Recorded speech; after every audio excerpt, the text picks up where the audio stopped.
କହିଲେ ଯାଇଥିଲା ମାଗିବାକୁ ହେଲେ କିଛି ମାଗି ପାରିଲାନି, କାଳେ ମୋ ସାଙ୍ଗ ମୋତେ ଖରାପ ଭାବିବ କି? ସେଇପାଇଁ ମୁଁ ଗୋଟେ ଗୀତ ମାଧ୍ୟମରେ ମୋ ବକ୍ତବ୍ୟ ଶେଷ କରିବି। ମୋ ସାଙ୍ଗମାନେ ଟିକେ ତାଳି ଦେବେ, ଏତେ ତାଳି ଦେବେ ଯେ ସେଇ 1992 ମସିହାର ତାଳି ମୁଁ ଆଜି ଦେଖିବା ପାଇଁ ଗୋଟେ ଭଜନ ମାଧ୍ୟମରେ କହିବାକୁ ଚାହେଁ। ଆଜ୍ଞା, ଜଣେ ଅନ୍ଧ ଆଉ ଜଣେ ଛୋଟା, ସେ ଜଗତରନାଥ ଦେଖିବାକୁ ରଥଯାତ୍ରା ଚାଲିଥାଏ। সেই ସମୟରେ ପଦେ ଗୀତ ବୋଲିବି। ଆଜ୍ଞା ଟିକେ ମୋତେ ଏଠି କିଛି ନାହିଁ, ମୁଁ ଖାଲି ପଦେ ବୋଲିକିରି କହିଦେବି। ଅନ୍ଧଟାକୁ ଅଛି କାଳିଆ କାଳିଆ, ছোটা ডাকে জগন্নাথ, আরে দুনিয়া গড়িছু এড়ে সুন্দর, নরখি তো গোড় হাত, জয় জয় জগন্নাথ, জয় জয় জগন্নাথ। ସାଙ୍ଗମାନେ ଯଦି ମୋର କୋଉଠି କହିବାର ଭୁଲ ଥାଏ ମୋ ସାଙ୍ଗମାନେ ମୋତେ ଟିକେ କ୍ଷମା କରିଦେବେ।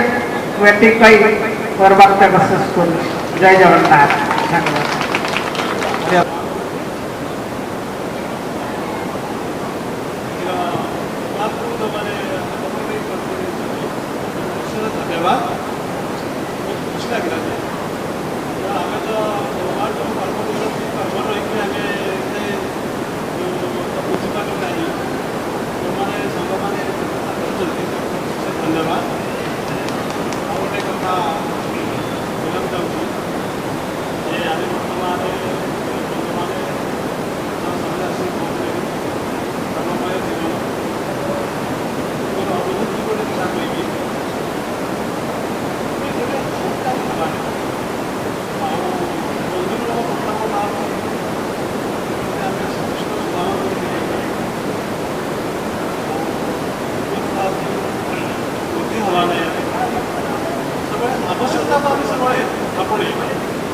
ଆବଶ୍ୟକତାର ଅଧିକ ହେଲେ ତାକୁ ଆମେ କୌଣସି ତାର ଲଗାଇବା ଚେଷ୍ଟା କରିବା। ଆଉ ଆବଶ୍ୟକ ଅନାବଶ୍ୟକତା ଦେଖିବା। ଆଉ ଯାହା ଆମର ଯେଉଁ କାରଣ ସଙ୍ଗୀତ କରିଆସିଛି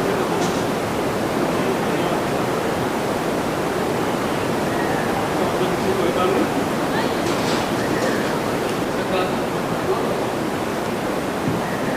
সম্মানীয় 2013 প্রধানতম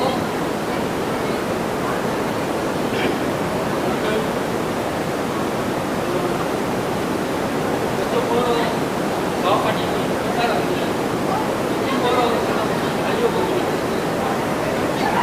ମୋ ନାଁ ଭୈରବ, ମୋ ଘର ଖଣ୍ଡାଗଡ଼। ମୁଁ ଯାହାର ପରିଚୟ ନେଇ ଏଠି ଆପଣମାନେ ଉପସ୍ଥିତ ଅଛି ସେ ବିଷୟରେ ଆଠ କୋଟି କଥା କହିବି। ମୋର ମୋ ଭାଇ ମୋ ଭଉଣୀ ମୋ ପିଇସି ସମସ୍ତଙ୍କର ବେଳଟା ଉତ୍ତିକଳ। ଏ ଉତ୍ତିକଳ ସହିତ ମୋ ଏମିତି ସମ୍ପର୍କ ଯେ ଏଇ ଏରିଆ ଭିତରେ ମୋର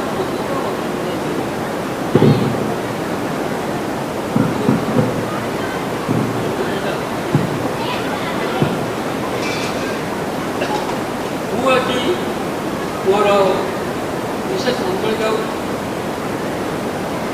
ତାର ମୋତେ ଇନଭାଇଟ୍ କଲେ ଯେ ଆପଣ ଆସନ୍ତୁ। ଯାଉ ସେମାନେ ଏଇ ଯେଉଁ କାର୍ଯ୍ୟକ୍ରମ ଚାଲିଛି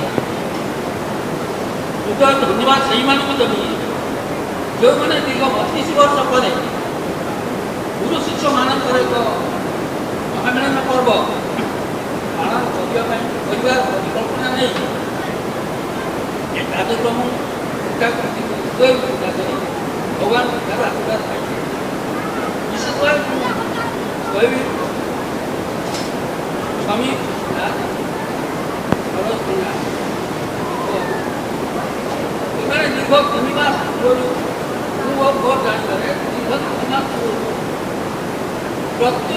प्रत्येक समस्त मोबाइल नंबर नवा पर्सनाली किए दिल्ली किए रोजगारवासी से भेटघाट कर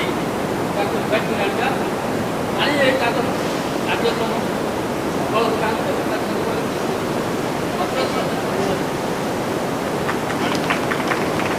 सफल पाइबार स्वास्थ्य थाए शिक्षक मान खाता कहीं जे पिला भल पढ़े भल पास करगला से मनोकामना पूर्ण हो गुरुत्व से उपलब्ध से स्वार्थ पाई कारण एक कहला उद्देश्य तो ये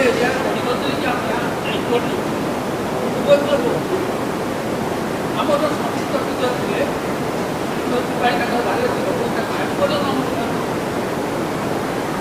से समय मंचासन सभापति देवेंद्र बाबू एवं मो गहन उपस्थित थिबा शशि सार एवं भल सार एवं पंचशिखा सेतुर प्रफुल्ल सार एवं वर्तमान प्रशिक्षक शरद सार एवं जोटा कि ये 1992 समस्त कर्मकर्ता एवं आम गहन उपस्थित था समस्त 1992 छात्र छात्री आज ये जो 1992 छात्र छात्री बंधुकर जो एकता यह हूँ एक स्वागत योग्य पदक्षेप यह जी एकाठी कर मूल्य जानी किपर भाव एकाठी तार मूल्यवान समय कौन से ही तार अनुभव कर प्रकृत में आपको जो एकाठी कर जो प्रोग्रामटा करवा तार आभिमुख्य कौन से मूल्य जानी जो माने एथिरे संपृक्त थिबे से माने तार मूल्य जापर अधिक कहवाई विशेष भल करूनी जेहेतु गुरुजन मंडली पाखे गोटे छात्र छात्री सब निजर जो सम्मान प्रदर्शन करवा निजर पिला शृंखलित भाव में पढ़ा को निश्चित भाव गुरुजन मान को सम्मान देवा यह ही आम चिरंतन पंथा एवं जदि यही विद्यालय समस्त छात्र छात्री यही ढंगे समस्त छात्र छात्री माने आज एकत्र हो पारे भविष्य में आम विद्यालय जो पूर्णांग जिनस जो अपूरणीय रही पूर्णांग क्षेत्र में पहुंची पारे केवल ये नुहे जेहेतु आम अनुष्ठान में अच्छु से किसी सम्यक सूचना देवा भूल ना जोटा कि 92 परिस्थिति बर्तमान 2025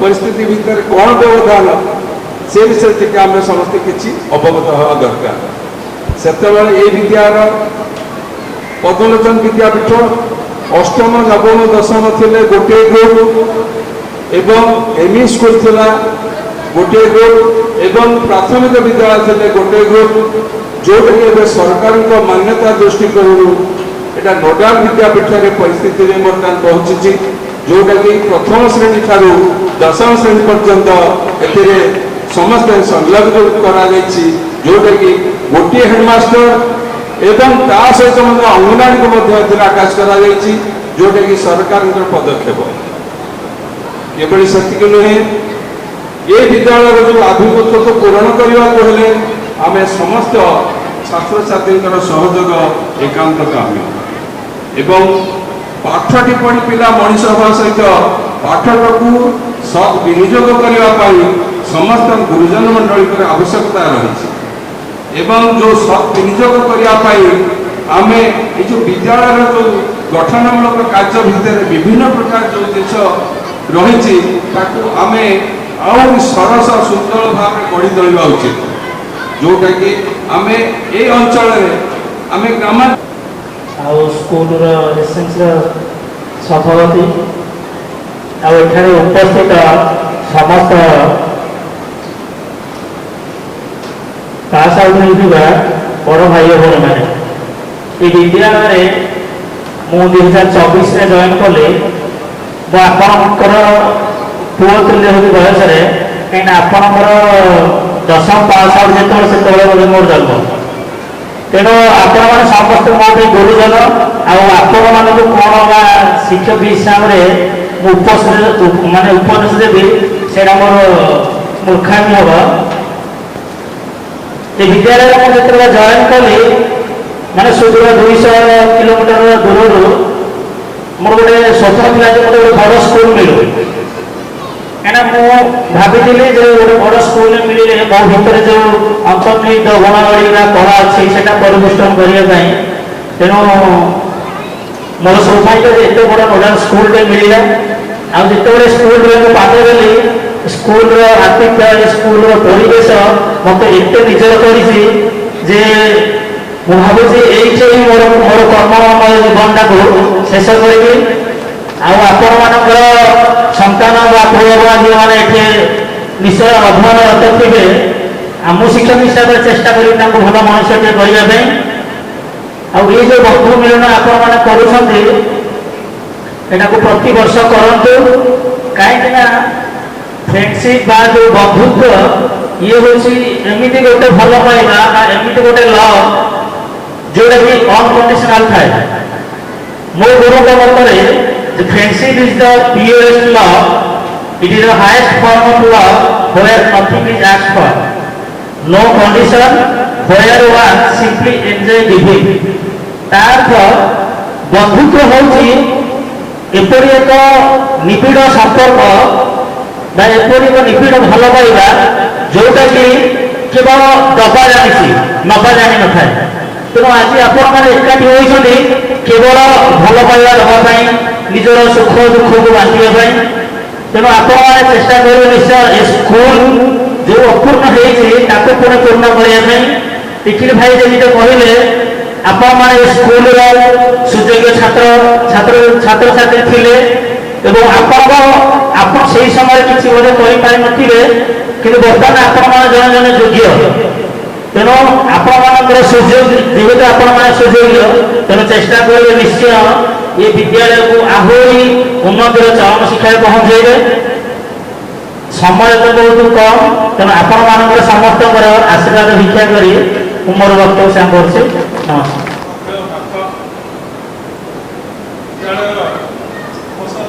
ଶିକ୍ଷକ Shashi sir, Dhal sir, president Niranjan ଏବଂ ବର୍ତ୍ତମାନ କର୍ମରତ ବା କାର୍ଯ୍ୟରତ ସରୋଜ ସାର୍ ଏବଂ ଶେଷରେ ମୋ ଆଗରେ ବସିଥିବା ଦଣ୍ଡଯୁକ୍ତ ଛାତ୍ରଛାତ୍ରୀ ଓ ପୁଅମାନେ ଝିଅମାନେ, ଦଣ୍ଡଯୁକ୍ତ ସମୟର ପୁଅ ଝିଅମାନେ, ଏଇଥିପାଇଁ କହିଲି ତୁମେ କିଏ କ'ଣ ପଢ଼ିଛ, କିଏ କେତେ ବାଟ ଯାଇଛ, କିଏ କ'ଣ ଚାକିରି କରିଛ ସେଇଟା ବଡ଼ କଥା ନୁହଁ। କିଏ ଚାଷ କରୁଛି, କିଏ କଣ୍ଟ୍ରାକ୍ଟ କରୁଛି, କିଏ ଦୋକାନ କରିଛି, କିଏ ଚାକିରି କରିଛି, କିଏ ସରକାରୀ ଚାକିରି, କିଏ ବେସରକାରୀ ଚାକିରି, ସବୁ କରିଛ। ପାଠ ପଢ଼ ନ ପଢ଼, ମୋ ପାଖରେ ଗୋଟିଏ ଭଲ ଗୁଣ ଅଛି ଯେ ମଣିଷ ପଣିଆ ତୁମଠାରେ। ମୁଁ କହିବି କାହିଁକି, ବର୍ତ୍ତମାନ ଦଣ୍ଡମୁକ୍ତ ହେଇକରି 2002 ମସିହା ଠାରୁ ସର୍ବଶିକ୍ଷା ଅଭିଯାନ ଯେତେବେଳେ ଚାଲିଲା, ମୁଁ ମଧ୍ୟ ସର୍ବଶିକ୍ଷା ଅଭିଯାନର ଜଣେ ରିସୋର୍ସ ପର୍ସନ ଥିଲି। ମୁଁ 10 ବର୍ଷ କାଳ ସର୍ବଶିକ୍ଷା ଅଭିଯାନ ପରିଚାଳନା କରିଛି। ଆମ କେନ୍ଦ୍ରାପଡ଼ା ଜିଲ୍ଲାରେ ମଧ୍ୟ ମୁଁ ରିସୋର୍ସ ପର୍ସନ ହେଇଥିଲି। ମୁଁ ଜାଣିଛି ମୋର ବହୁତ ସମୟରେ ସେମାନଙ୍କ ସହିତ ବହୁତ କଣ୍ଟ୍ରାଡିକ୍ସନ୍ ହେଇଥିଲା। ଯଦି ଆମେ ମନସ୍ତାତ୍ତ୍ୱିକ ଦୃଷ୍ଟିକୋଣରୁ ବିଶ୍ଳେଷଣ କରିବା, ତାର ରାଜନୈତିକ ଓ ସାମାଜିକ ପ୍ରଭାବ ତତ୍ତ୍ୱ ବେଶୀ। ଯଥା କହିଦେବୁ ଖାଇ ପରକୁ, ବୁଦ୍ଧି ନଦୀ ସହି ଘରକୁ, ଏ କଥା ସମସ୍ତେ ପ୍ରାୟ ଜାଣିଛୁ। ଅନ୍ୟକୁ ଉପଦେଶ ଦେବା କହିବା ବହୁତ ସହଜ, ସବୁ କାଳରେ ସବୁ ସମୟରେ, ଅପେକ୍ଷାକୃତ ଅତି ସହଜ ଜିନିଷ, କିନ୍ତୁ କାନ୍ଧରେ ନ ପଡ଼ିଲା ପର୍ଯ୍ୟନ୍ତ ବଜେଇ ଶିଖିବା କଳାକୁ ଆୟତ୍ତ କରି ହୁଏ ନାହିଁ। ପ୍ରକୃତରେ ଯାହା କାନ୍ଧରେ ନ ପଡ଼ିଛି ସେ ବଜେଇବା କଳା କେବେ ଆୟତ୍ତ କରିପାରିବ ନାହିଁ। କଥା କହିବା ତ ବହୁତ ସହଜ, କାରଣ ଆମ ଭିତରେ କିଛି ଉପରକୁ ଯାଇଛନ୍ତି, ଆମ ଅଫିସର ଅଛନ୍ତି, ତମ ଭିତରେ ଯେଉଁ ଥିବେ ଉଚ୍ଚ ସ୍ଥାନକୁ ଗଲେ ସମସ୍ତେ ଖରାପ ହୋଇଯାଏ ଏ କଥା ନୁହଁ, କିନ୍ତୁ ଅଧିକାଂଶ ଏବେ ଦେଖାଯାଉଛି ଯେଉଁମାନେ ସବୁ ଟିକେ ଉଚ୍ଚ ସ୍ଥାନକୁ ଚାଲି ଯାଉଛି ମୂଳ କଥାକୁ ସେମାନେ ଭୁଲି ଯାଉଛନ୍ତି। ଏଇଟା ମୁଁ କାହିଁକି କହିଲି, ଗୋଟେ ଛୋଟିଆ ଗପ କହୁଛି, ମାନେ ପିଲାମାନେ ତମେ ଟିକେ ଶୁଣ, ଗୋଟେ ବଢ଼ିଆ କଥାଟା ମୁଁ କହୁଥିଲି ଯେ ଉଚ୍ଚ ସ୍ଥାନକୁ ଗଲେ ଲୋକ ମଣିଷମାନଙ୍କୁ ହୁକୁମ ଅଛି ବାହାର ତୁମମାନଙ୍କ ଭିତରେ ଯଦି କିଏ ଯାଉଥିବ କୌଣସି ଅଫିସରେ କୌଣସି କାର୍ଯ୍ୟ କରିବା ଏବେ ସହଜ, ମିନିମ ପିଟା ହେଉଛି, ଲାଞ୍ଚ ନାହିଁ, ଲାଞ୍ଚ ଉଠେଇଦେବା ବିନା ଲାଞ୍ଚରେ କିଛି ହେଉନି। ଆକ୍ଚୁଆଲି ଦେଖିବ ଇଏ ପରିସ୍ଥିତି ସୃଷ୍ଟି ହେଇଛି। ଏ ସମ୍ବନ୍ଧରେ ଗୋଟେ ଛୋଟିଆ ଗପ ପଢ଼ୁଥିଲି ଯେ ଘରେ ଜଣେ ରାଜା ପାଣିକି ଯାଉଥିଲେ ବା ଶିକାର କରିବା ପାଇଁ ଯାଉଥିଲେ, ଯାଉ ଯାଉ ଜଙ୍ଗଲ ଭିତରକୁ ଚାଲିଗଲେ, ଗୋଟେ ପାହାଡ଼ ଅଛି, ଗୋଟେ ଝରଣା ଅଛି, ଗୋଟେ ସୁନ୍ଦର ସ୍ତ୍ରୀ ଲୋକ ତା ବାଳ ମୁକୁଳା କରିକି ବସିଛି। ରଜା ଗଜା ଦେଖିଲେ, ଓହ୍ଲେଇ ପଡ଼ିଲେ। ସେ ଝିଅଟିର ନଜର ଯେତେବେଳେ ପଡ଼ିଲା ରାଜାଙ୍କ ଉପରେ, ସେ ସାଙ୍ଗେ ସାଙ୍ଗେ ଦୌଡ଼ିଲେ ଗୋଟେ କୋରଡ଼ରେ ପଶିଗଲା, ଓ ପଶି କୋରଡ଼ ତାদের ପଶିଗଲା। ରଜା ଗଜା କିଛି ନ ବୋଲି ତାକୁ ଯାଇ ଜବରଦସ୍ତ ବାହାର କରିକି ଆଣିଲେ, ଆଣିକି ତାକୁ ଘୋଡ଼ାରେ ବସେଇ ତାଙ୍କ ଉଆସକୁ ଆଣିଲେ, ତାକୁ ପାଠ ବୟସର ମାନ୍ୟତା ମଧ୍ୟ ଦେଲେ ଏବଂ ସେ ଦେଖିଲେ ତାକୁ ଅନୁଧ୍ୟାନ କରିକି ଯେ ପିଲାଦିନୁ ସେ ପିଲାଟି ମାଙ୍କଡ଼ମାନଙ୍କ ଦ୍ୱାରା, ଏ ଝିଅଟି ମାଙ୍କଡ଼ମାନଙ୍କ ଦ୍ୱାରା ପ୍ରତିଫଳିତ ହେଉଛି। ସେ ଜଙ୍ଗଲରେ ରହୁଛି, ଫଳ ଖାଇ ବଞ୍ଚୁଛି, ବହୁତ ତାର କଥାବାର୍ତ୍ତା। ରଜା ତାକୁ ଯେତେ ଭଲ ଖାଦ୍ୟ ଦେଲେ, ଖଞ୍ଜିଦେଲେ, ସବୁ ଜିନିଷ ତାକୁ ଯୋଗାଇ ଦେଲେ। ରଜାଙ୍କ ଛଡ଼ା ସେ ନଅରକୁ କେହି ଯାଇପାରିବେ ନା, ଏ ବ୍ୟବସ୍ଥା କରିଦେଲେ। ଦିନେ ରଜା ରାଜସଭାରେ ବସିଛନ୍ତି, ଜଣେ ଋଷି ଆସି ପହଞ୍ଚିଲେ। ଭାରି ରାଗି ସେ ଋଷି, ପ୍ରବଳ ରାଗି, କଥାକେ ରାଗିଯାନ୍ତି। ମାନେ ଅନୈତିକ କଥା ଦେଖିଲେ ବା ଅନୈତିକ କାର୍ଯ୍ୟ ଦେଖିଲେ ସେ ରାଗ, ଏମିତି ସେମିତି ରାଗ। ଯେହେତୁ ଋଷି ସେ ରାଗରେ କାହାର କିଛି କ୍ଷତି କରନ୍ତି ନାହିଁ, କିନ୍ତୁ କ'ଣ କରନ୍ତି ରାଗି ଏମିତି ପ୍ରତିକୂଳ ପରିସ୍ଥିତିର ସମ୍ମୁଖୀନ ହେଇକରି ଋଷି ତାଙ୍କର ସମସ୍ତ ଜଟା ଛିଣ୍ଡେଇ ଦେଲେଣି। ଆଉ ଗୋଟିଏ ଜଟା ଅଛି, ସେ ଆସିକି ରାଜାଙ୍କ ପାଖରେ ପହଞ୍ଚିଲେ, ରାଜା ମୋ ଜଟାଟାର ସୁରକ୍ଷା କରିବ, ମୋ ଜଟାଟା କି ନ ଛିଣ୍ଡିବ, ଛିଣ୍ଡିଲେ ମରିଯିବେ। ରାଜା ଦେଖିଲେ ସେଇ ଯେଉଁ ଔରାଣୀ, ଯେଉଁଠି ଔରାଣୀ ରହୁଛନ୍ତି ତାଙ୍କ ତଳ ମହାରାଜ ତାକୁ ରଖିଦେଲେ, ତାଙ୍କୁ ଆଉ କିଏ ଡିଷ୍ଟର୍ବ କରିବେ ନା, ଭଲ ରହିବେ। ରହିଲେ ଦିନେ ଗୋଟେ ପ୍ରଜା ଗୋଟେ ବଡ଼ ଓଉ ଧରି, ସେ ଜାଣିଛି ରାଣୀ ଓଉକୁ ଭଲ ପାଆନ୍ତି, ଗୋଟେ ପାଚିଲା ଓଉ ଧରିକି ଆସିଲା ରାଜସଭାକୁ, ରାଣୀକି ଭେଟି ଦେବ। ରାଜା କ'ଣ କଲେ, ଦାସୀ ହାତରେ ତାକୁ ପଠେଇଦେଲେ। ରାଣୀ ବସି ଖରାପ କରୁଥିଲେ ଉପର ମହଲାରେ, ଦେଖିଲେ ରାଣୀ, ଇଲୋ ମା ଇଏ କି ଫଳ ଲୋ ମା। ରାଣୀ ଓଉକୁ ଦେଖି କହୁଛନ୍ତି, ଇଲୋ ମା ଇଏ କି ଫଳ ଲୋ ମା। ଇଏ କଥାଟା ତଳ ମହଲାରେ ଥିବା ଋଷିଙ୍କ ଦେହରେ ବାଜିଲା। ଋଷି ରାଗିଗଲେ, ଆରେ ଓଉ ଖାଇ ଖାଇ ଦେହ ପଗଲା, ଏଇଟା ପିଲାବେଳରୁ ଓଉ ଖାଉଥିଲା, କିଏ ରାଜା ରାଣୀ କେମିତି ହେଲା, ଆସି ରାଣୀ ହେଇଗଲା ପରେ ଓଉକୁ ଭୁଲିଗଲା। ରାଗି ଯାଇକରି ଆଉ ତ ତାର କିଛି କରିପାରିବେ ନା ଏବଂ ମରିଗଲି। ଋଷି ସେଠି ମଲେ। ଆଚ୍ଛା ତମେ ଭାବୁଥିବ ସାରେ ଏ ଗପ କାହିଁକି କହିଲି? ମୁଁ ଏଇଥିପାଇଁ କହିଲି ଯେ ରାଣୀ ତାଙ୍କ ମାନେ ଉପରକୁ ଯିବା ଯୋଗ୍ୟ ଲୋକ ନଥିଲେ, ସେ ଯେ ରାଣୀ ହେଲେ, ରାଣୀ ପାଇବାକୁ ଯିବା ଭଳି ତାଙ୍କ ଦକ୍ଷତା ନଥିଲା, ସେ ତାଙ୍କ ମୂଳ କଥା ଭୁଲିଲେ। ତେଣୁ ବାପା ମାନେ, ମା ମାନେ, ମୋର ଗୋଟିଏ କଥା ଯେ ଆମେ ଯେତେ ଉପରକୁ ଯାଉନା କାହିଁକି ଆମ ମୂଳ କଥାଟା ଭୁଲିବା ଦରକାର ନାହିଁ। ମାତ୍ର 2 ମିନିଟ୍ ଲାଗିବ ନା ଦେଖିବାକୁ। ଏଇଆ ତୁମେ ନିଜ ଆୟତରେ କ'ଣ ରଖିବ ପିଲାମାନେ ଶୁଣ। ପ୍ରାର୍ଥନା କଲାବେଳେ ନିଜ ହୃଦୟକୁ ତୁମେ ଆୟତ ରଖିବ, ଖାଦ୍ୟ ଖାଇଲା ବେଳେ ନିଜ ପେଟକୁ ଆୟତ ରଖିବ, ଅନ୍ୟ ଘରକୁ ଗଲାବେଳେ ନିଜ ଦୃଷ୍ଟିକି ଆୟତ ରଖିବ, ଲୋକଙ୍କ ସହିତ ଥିଲାବେଳେ ନିଜ ଜିହ୍ବାକୁ ଆୟତ ରଖିବ, ନିଜର ପ୍ରଶଂସାକୁ ଭୁଲିଯିବ। ଯେ ପ୍ରଶଂସା କରୁଥିବ ଶୁଣିବା ପାଇଁ ଧ୍ୟାନ ଦେଇ କେତେବେଳେ ଅନ୍ୟର ଭୁଲକୁ ମଧ୍ୟ ତୁମେ ଭୁଲିଯିବ, ତା ଆମର ସମ୍ପର୍କ ରହିବ ନାହିଁ। ଯେ ଭୁଲ କଥା ଚିହ୍ନ କରିବ, ଭୁଲକୁ ଭୁଲିଯିବ, ଆଉ ଆବଶ୍ୟକତା ଠାରୁ ଅଧିକ ଲୋଭ କରିବ ନାହିଁ। ଅତୀତରେ କଷ୍ଟ ଦେଇଥିବା ସ୍ମୃତିକୁ ଭୁଲି, ଯେଉଁ ସ୍ମୃତି ତୁମକୁ କଷ୍ଟ ଦେଇଛି ତାକୁ ଭୁଲିଯିବ, ଆଉ ଅନ୍ୟକୁ ନିଜ ଭରିବ ନାହିଁ, ଅନ୍ୟକୁ ହିଂସା କରିବ ନାହିଁ, ଅନ୍ୟକୁ ପ୍ରୟାସ କରିବ ନାହିଁ, ଆବଶ୍ୟକତା ଠାରୁ ଅଧିକ ଲୋଭ କରିବ ନାହିଁ। ଆଉ ଗୋଟେ କଥା ମନେ ରଖ, 7ଟା ସତ୍ୟ, ମିଠା କଥାରେ ମିଛ ବେଶୀ। ତୁମେ ସବୁ ଦେଖିବ ପରୀକ୍ଷା କରିକି ମିଠା କଥା ଯୋଉଠି ଶୁଣୁଥିବ ମିଛ ବେଶୀ ଆଉ ମିଥ୍ୟାବାଦୀଙ୍କର ହସ ବେଶୀ ଭାରି ହସିକିରି କଥା କହନ୍ତି ମିଥ୍ୟାବାଦୀ ମାନେ ବଡ଼ ଲୋକଙ୍କ ଚାହିଦା ହେଉଛି ବେଶୀ ସରଳ ଲୋକ ଧୋକା ଖାଏ ବେଶୀ ବୋକା ମାନେ ଭଲ ପାଆନ୍ତି ବେଶୀ ମଧ୍ୟବିତ୍ତ ମାନଙ୍କର ସ୍ୱପ୍ନ ବେଶୀ ଗରିବ ମାନଙ୍କର କଷ୍ଟ ବେଶୀ ତମେ ଏଥିରେ ଏକମତ କି ନାହିଁ କହିପାରିବି ମୁଁ ବହୁ ଅନୁଷ୍ଠାନ କରିବାକୁ ସଂଗ୍ରହ କରିଛି ଜୀବନରେ ସମସ୍ତଙ୍କର ଅଭାବ ଅଛି କେହି କହିବାର ତାର ପୁରା ଅଭାବ ଅଛି ତଥା ଶ୍ରଦ୍ଧେୟ ମାଖନ କୁମାର ଏବଂ ଆମ ଗହଣରେ ଉପସ୍ଥିତ ଅଛନ୍ତି ମୋର ବଡ଼ ଭାଇ ସଚିନନ୍ଦନ ସାର୍ ମହୋଦୟ ଏବଂ ପ୍ରଫୁଲ୍ଲ ସାର୍ ଆଉ ଟିକିଲ ନନା ଏ ଦୁଇ ଜଣ ହେଲେ the main architect of all-round development of the institution of peer ବିଦ୍ୟାପୀଠ ଖଣ୍ଡନ ଏବଂ ମୋ ଗ୍ରହଣରେ 1992 ଯେଉଁ ଛାତ୍ରଛାତ୍ରୀମାନେ ଥିଲେ ବର୍ତ୍ତମାନ 33 ବର୍ଷ ପରେ ଉପସ୍ଥିତ ଅଛନ୍ତି ଏବଂ ତାଙ୍କ ସହିତ ଆସିଥିବା ତାଙ୍କର ପରିବାର ଲୋକମାନଙ୍କୁ ମୁଁ ସମର୍ପିତ କରେ ସୁଖର ବିଷୟ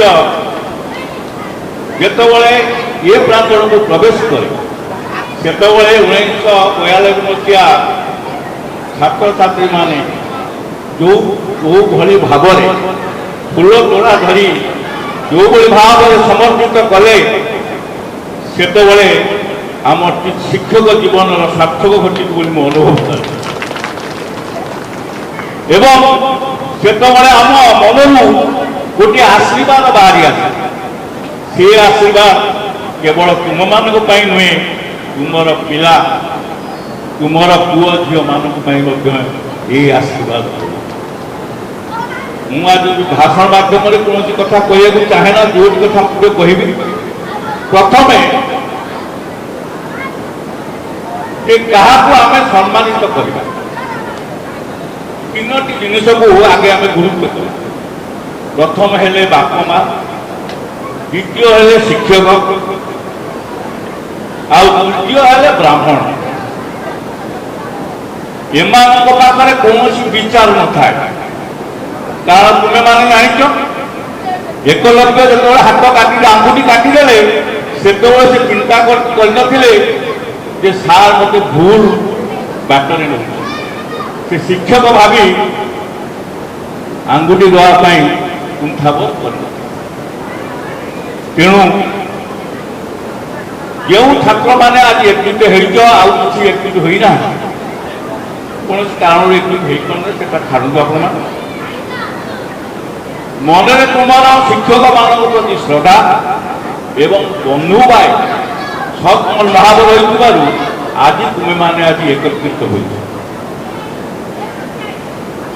ଯେ କିଏ ଇଞ୍ଜିନିୟର କିଏ ଡକ୍ଟର କିଏ ଲେକ୍ଚର ସେ କଥା ମୁଁ ଗୋଟେ ଯିବି ମୁଁ ଗୋଟିଏ ସାଧାରଣ ଏକ୍ଜାମ୍ପଲ ଦେବି ଏଇ ସବିତା ନାଥ ଭଲ ପାଠ ପଢ଼ୁଥିଲା ବହୁତ ଆମେ ତାକୁ ଭଲ ପାଉଥିଲୁ ସିଏ କିନ୍ତୁ ଗୋଟେ ପ୍ରାଇମେରୀ ସ୍କୁଲ ଟିଚରକୁ ବାହା ଏବଂ ସିଏ ମଧ୍ୟ ଜଣେ ଗୃହିଣୀ ଏବଂ ଆଜି ପ୍ରଥମେ ଆସି ତାଙ୍କ ଝିଅ MBBS ଡାକ୍ତର ପାଠ ପଢ଼ୁଛି ଏବଂ ସିଏ ଝିଅ ଚାହୁଁଛି ଯେ ମୋର ମାର ଗୁରୁ ମୁଁ ତାଙ୍କଠାରୁ ଆଶୀର୍ବାଦ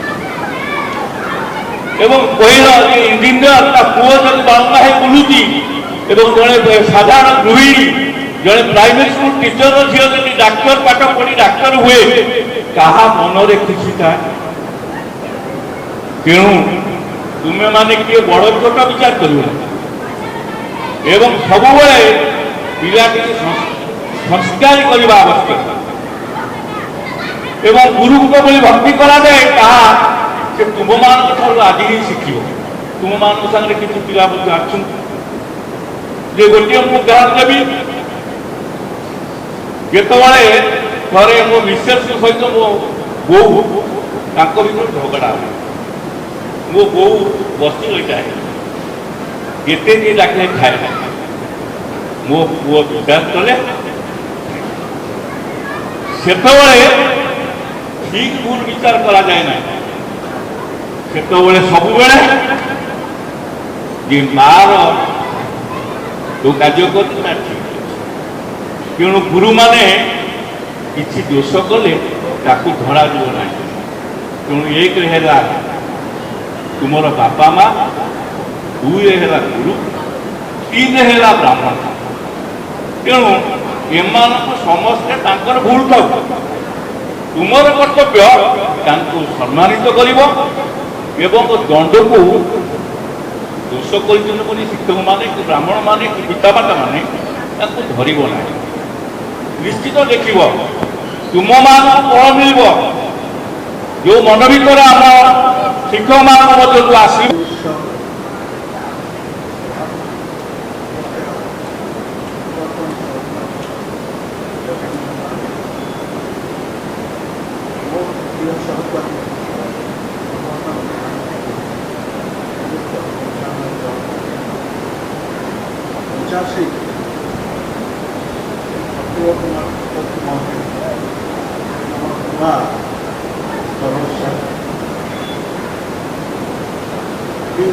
उत्सव निमंत्रण प्रकाश आयोजन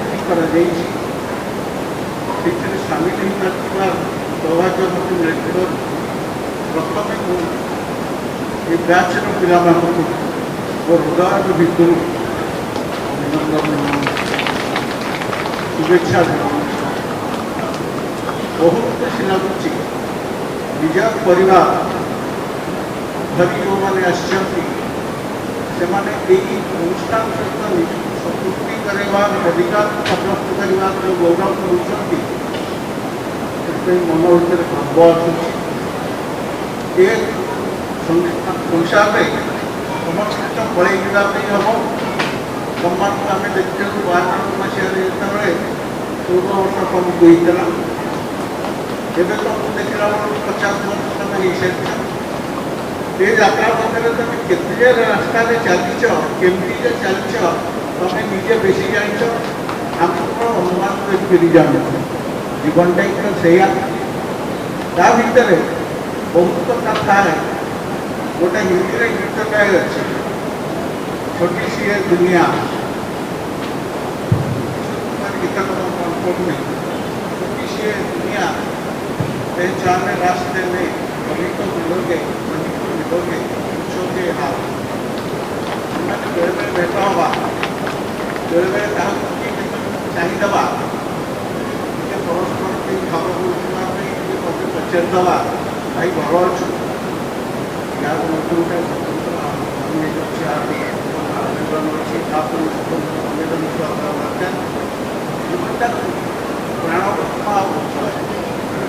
बंचे रखा दायित्व के कषण भितर भी आम भूली जाए 12 मसीह मन रखीचे के गर्व कथा तार तुलना नहीं गोटे गर्व आसे संसार में जिते जगह अच्छी कैंपस भितर पशिगले प्रत्येक जगह मत गौरव मन हुए यही कैंपस परिवेश कैंपस कौन अच्छी आज गोटे आत्मा ये आत्मारे केते छात्र एमती बुली नाची खेली बुली सम्मान कर अनेक चली गले भारी दुख लगुच बहुत बढ़िया तालिका भाषण करमती अनेक पिला थे तुम भर से चली गले समस्त आज मन पकड़ा दल भगवान मन कथा से दिन 2:30 बजला भोक भी है कि मन पकई से जंत्रणा भूमि जाओ भारी भल लगे आम जो दिने पाद पाकला बेले पाठ पढ़ला बेले देखते कि आम जीवन में किसी हवा किसी अधिका होता भी कामना था अधिका होता जहाँ तुम मान सब श्री शिखर बोली जड़े कवि थे गोटे कविता लिखते ब्लाइंड बॉय धाड़िया कविता था then let not what I cannot have my dear of my destroyed.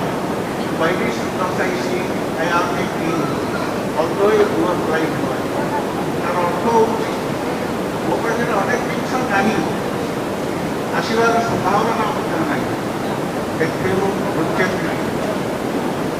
ସଂସାର ପାସ୍ କରିବି with all cheers, ଆନନ୍ଦର ସହିତ ଅତିକ୍ରମ କରିବି ଏବଂ ମୋତେ କେହି ମନେ ପକେଇ ଦିଅନି ତୋର ଏଇଆ ନାହିଁ, ତୁ ଏଇଆ ହେଇନି, ନାହିଁ ଯାହା ମୋର ଅଛି ସେଥିପାଇଁ ମୁଁ ଗର୍ବ କରୁଛି ଏବଂ ଜୀବନକୁ ସରଳ ସୁନ୍ଦର କରି ଆନନ୍ଦମୟ ଭାବରେ ତାକୁ ଅତିକ୍ରମ କରିବି ଏ ଶପଥ ନେଇକି କରୁଛି। ଏହି ଯାତ୍ରାଟି ଆପଣମାନଙ୍କ ପାଖରେ ପହଞ୍ଚାଇବା ପାଇଁ ଚାହେଁ। ଆମମାନେ ଯେତେ ଦିନ ଯାଇଛ ପିଲାମାନଙ୍କୁ ତମକୁ ପିଲା କୁହାଯିବ, ପିଲାକୁ ଅଧିକାରରେ ସବୁବେଳେ କରିବାକୁ ଭଲ ଲାଗେ ଯେ ତମମାନେ ଯାହା ଇଚ୍ଛା ଯାହା ଆସିଲା ଯାହା ହବ କି ଯାହା ଆସିଲା ଯାହାକୁ ତମେ କଥାକୁ ଜାଣିଛ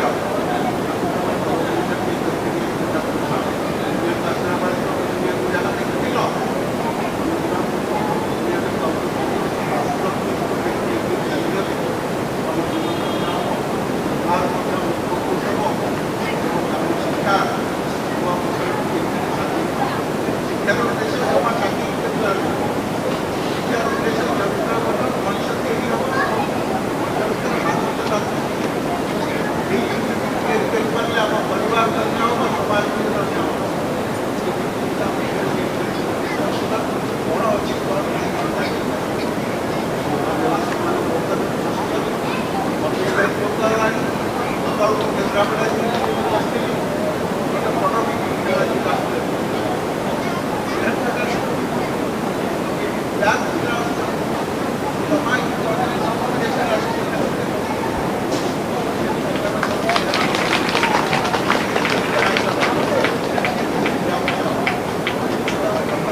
सारका आशीर्वाद समर्थन नदी ये सारका आशीर्वाद समर्थन नदी कैमरा कैमरा सारका आशीर्वाद समझते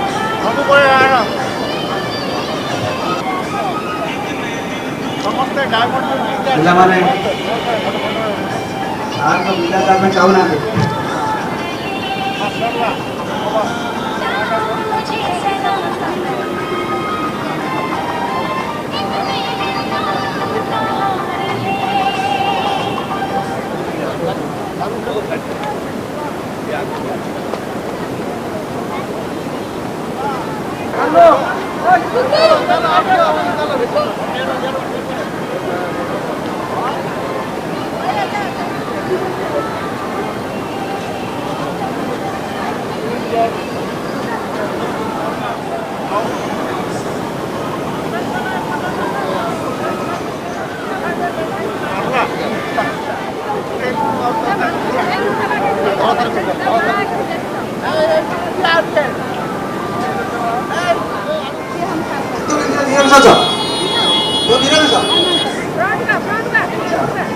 Masa-masa,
Kakak dong bagus.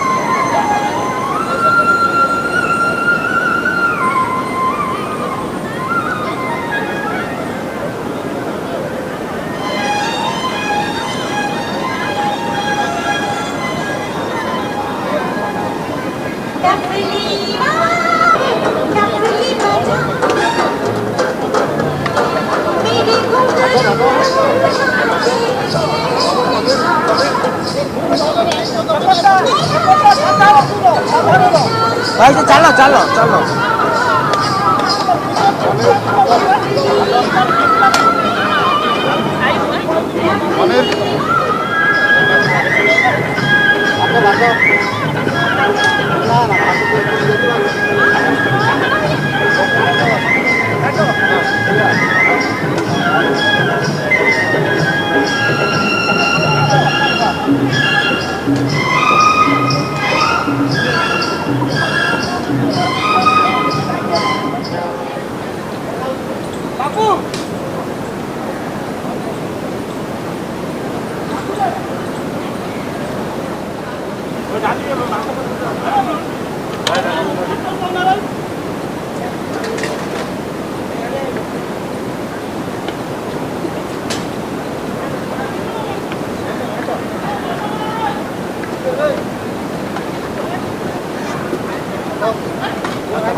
Chips करो सर